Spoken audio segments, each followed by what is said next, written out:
In today's video, we're going to learn how to make scrap fabric bookmarks, and we're going to do it two different ways. One style is going to be corner style, that way it'll be in one way, and then we will learn how to do a regular bookmark.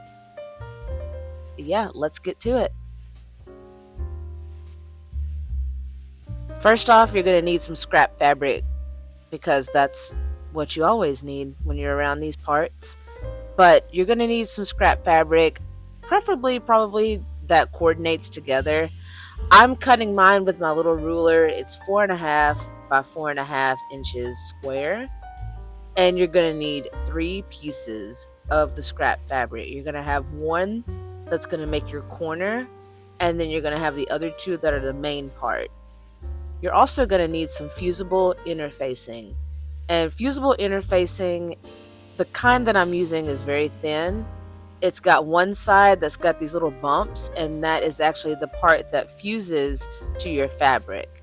So you're going to need a little bit of that as well, because if you don't use it, you're not going to have much structure on your bookmark. But you'll just need 3 pieces of the interfacing that go along with your pieces of scrap fabric.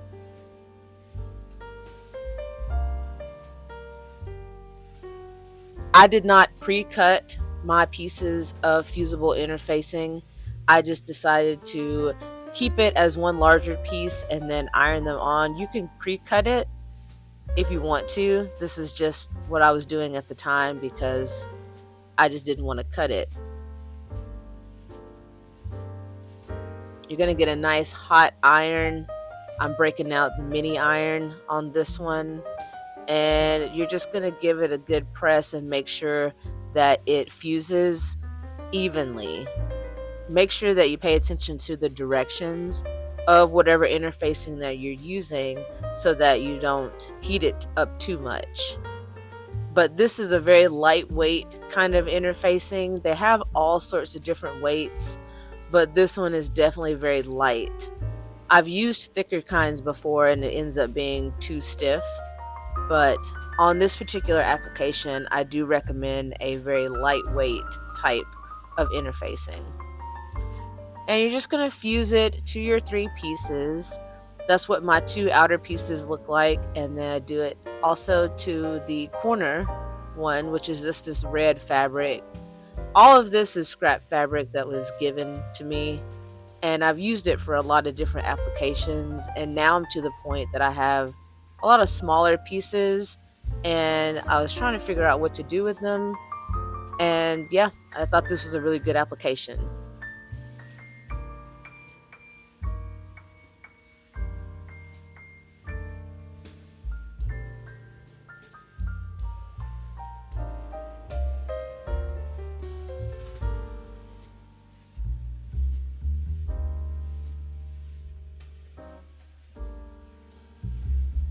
Now, once you have your 3 scrap pieces interfaced, fused, and all that good stuff, I like to go ahead and turn over my pieces and just make sure that everything's nice and flat and fused together and that nothing's going to come apart.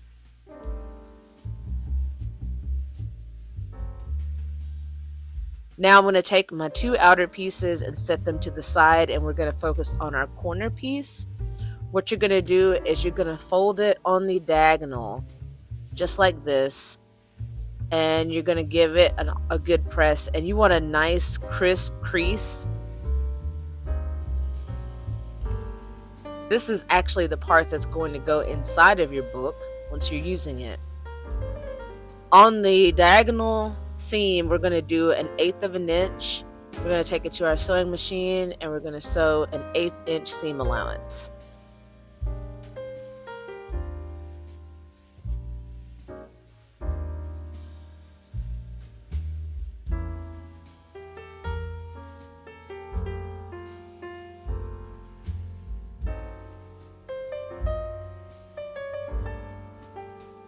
And that's what it should look like once you get it off of the sewing machine.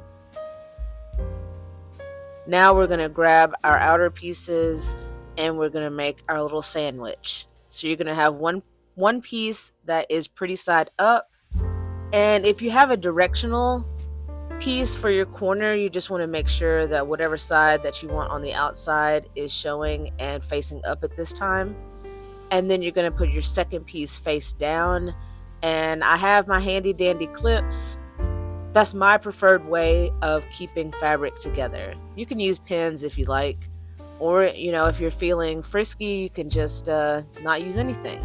But I do recommend something to keep all of your layers in place. Now, as most projects go, what you're going to do is you're going to clip all the way around the outside, and you are going to leave a small opening to where you can flip everything inside out once you're done doing your stitch. I left a space about 3 inches wide on one side, and this is going to be one of the sides that is not where your corner is. But on this seam, we're going to do a 1/4 inch all the way around. Now we're going to take it to the machine. We're going to do a 1/4 inch seam allowance. And what you're going to do is you're going to sew on one side.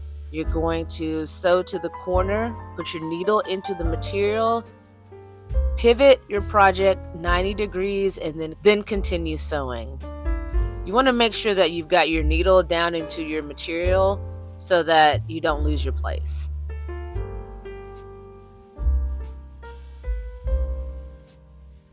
Also, when you clip everything or pin it into place, you can make sure that you're getting all 3 layers when you sew.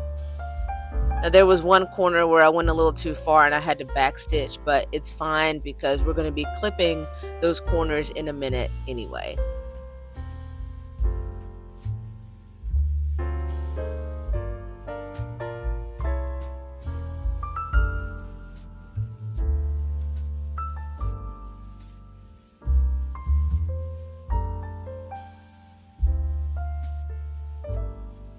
And once you get back to where your opening is going to be, do a couple of back stitches, and then this is what it should look like. You should have your opening, and now you're going to go ahead and clip your corners. Make sure that you do not clip your stitches that you just made, because otherwise it's again, you're not going to have a good time. I've said that in videos before, but you just want to make sure that you're just clipping it to reduce the bulk in those corners.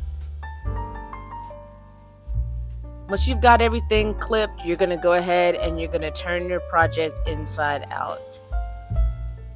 Or I guess actually it would be right side out. You're going to turn it to how it's going to look whenever you get completed. How about that?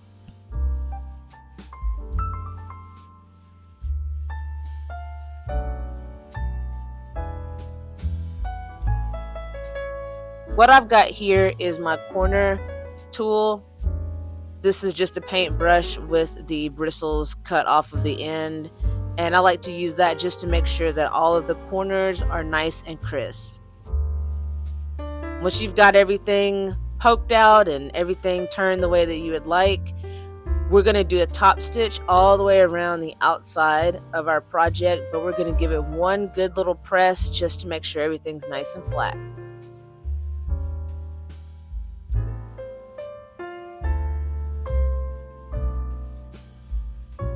The top stitch that we do on top of our project is going to be about 1/8 of an inch.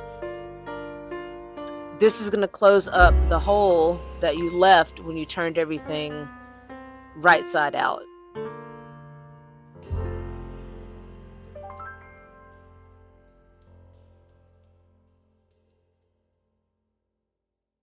Give it a couple stitches right at the end, clip everything off. One more press just for, good time's sake. And there you go. Now you can use your corner bookmark in all of your books, or you could gift it to a friend. Now, if you are more keen on just doing a normal bookmark, there's a lot of the same process, but it's going to be way easier. On this particular bookmark, I used one of my longer pieces of scraps, and I actually made a mini version. But depending on how long you like your bookmark, you just want to have a piece of scrap that is that length times 2. And on the width, I'm using my 2-inch ruler, and I made it 2 inches wide because that just seemed like a good size. But you can make this literally any size that you want. If you'd like it to be a little wider, then go right ahead.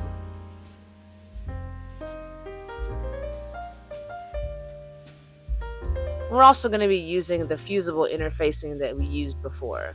Now, same process as in the other bookmark. You're going to go ahead and take your fabric and you're going to make sure that you are fusing it directly to the wrong side of the fabric. You're going to have your little bumpy side up, and then you're going to have the pretty side facing towards you. Then you're going to cut this out. Don't worry about it being perfect because we are going to use another tool, get it nice and pretty on the edges.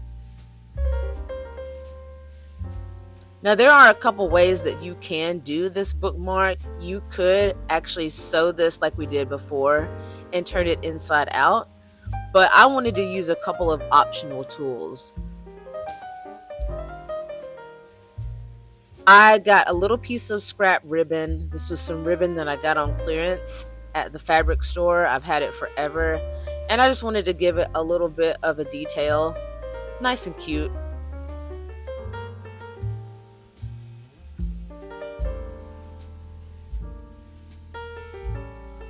And what you're going to do is you're going to put it on that open end right there. What's going to happen is you're going to top stitch all the way around, and then you'll seal that ribbon into place. We're going to do a 1/4 inch all the way around this bookmark.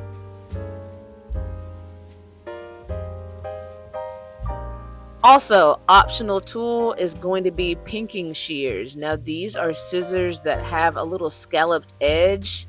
You don't have to do it, but it's just going to give you a nice little edge on there. And once I did the 1/4 inch top stitch, went ahead and cut all the way around the edge with the pinking shears. Now you could use a zigzag stitch, you could use a lot of other finishing ways to finish your bookmark, but this is just a tool I've had for a long time. Now this little edge on the ribbon, I did not think about cutting that beforehand, so no problem. I just folded everything back and cut it at the end.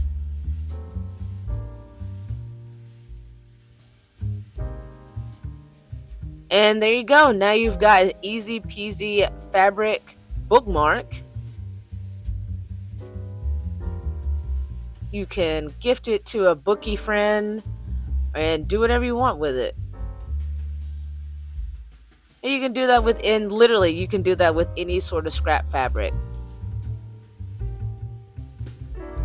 Quick and easy scrap buster that you can make in no time.